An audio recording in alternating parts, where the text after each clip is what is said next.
First of all, let me explain what I'm going to be doing as far as the textbook is concerned, and that is I'm going to teach what I think you should understand about 7D back to front. In other words, what it's about 7D is about seasonal indices. Let me start this way. What the data that you've been looking at in finding the means and the medians has not been seasonal data. Please put those phones away. It's not been seasonal data, and finding the mean smoothing or median smoothing is not very appropriate to seasonal data, so we've got something different to do.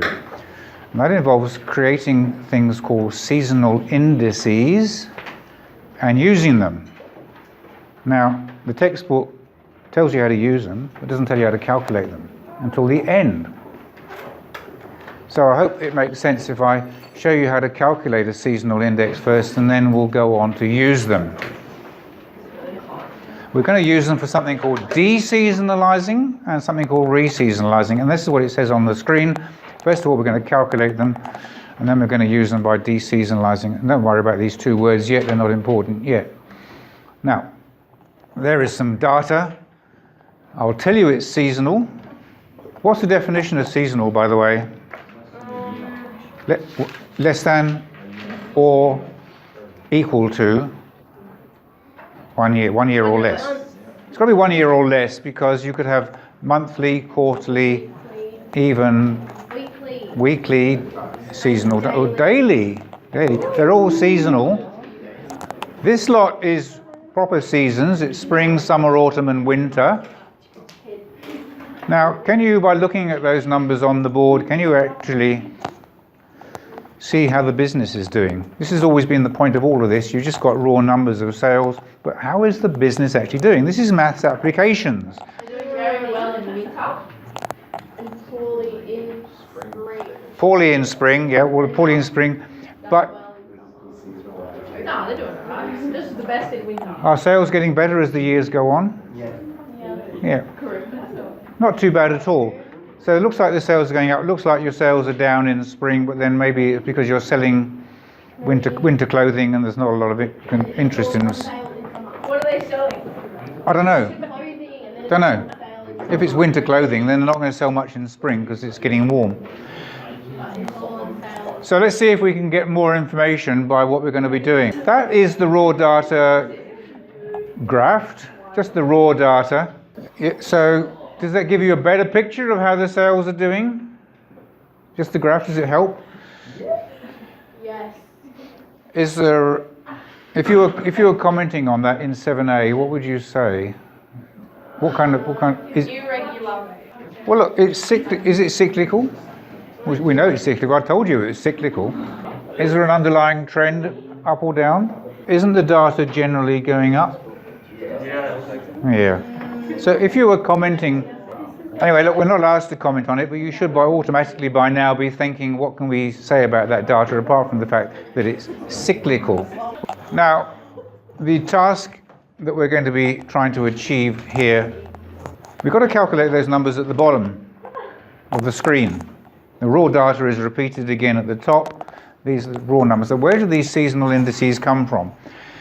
To get 0.99675 in there, we've got to look at all the figures for 2013 and get their average first of all. So that's these numbers here. Those are the four numbers for 2013. We find the average of those four numbers. How do we find an average of four numbers? Add them all up and divide by 4. That's not going to be the answer in the bottom, by the way. That's only the first step. We've got to find the average of those four numbers and divide it by 4. To get the 4 seasonal indices for 2013, you have to divide each of those numbers by the average. So 920 divided by 923 is 0.99675. Do you want to check that? 920 divided by 923.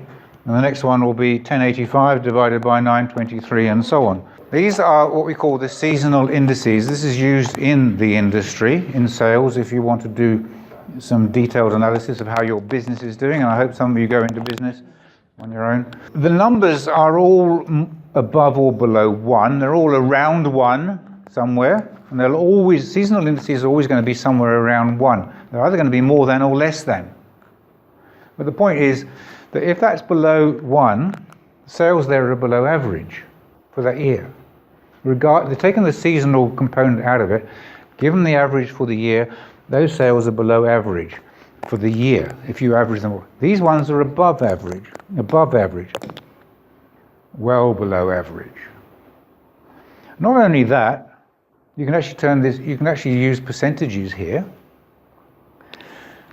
1.175 means that if you just look at the numbers, these sales are 17.5% above average. 34.5% above average. And these ones are only 48% of average, well below average. And so on. Almost on the average. How much above average as a percentage? 14.7%. Nearly 32% above average. So you can look at your sales and say, oh, I'm below average here, regardless of anything else. I should be doing better here, or I should be patting myself on the back for doing very well in another one. So that's how you calculate seasonal indices. As I said, I'm teaching this back to front, so when I've finished the little introduction here, I'm actually going to ask you to do the last 3 questions in the exercise, 7D, 15, 16 and 17. And then we'll go back and do 1 to 15 after that. So it's all back to front, but not quite finished yet. We've only been looking at the first year, so we have to do the same for the second year and the same for the third year. If you're finding the seasonal index for 2014, you've got to add up the 4 original numbers and divide by 4. If we go back a page, this last one here, let's look at this last one. Can you tell me where this last number comes from? 0.557. If you've understood what I've said, you can tell me where 0.557 comes from. Could you get that number? What do you do?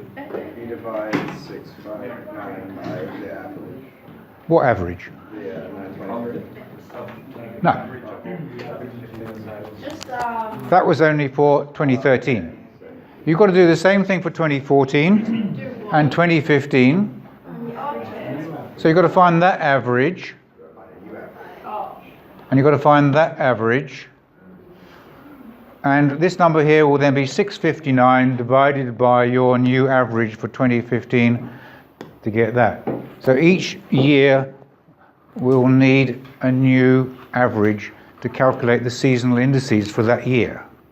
Now this is quite complicated to get your heads around and do it well enough to remember it for tests and things. So I'm going to give you plenty of time to get your heads around this. Just so moving on with the slides, which I can show you again if you need them. These are the same number, these are where they come from, and I've just written them out as smaller, as 3 decimal places. So it's actually the same information as 3 decimal places.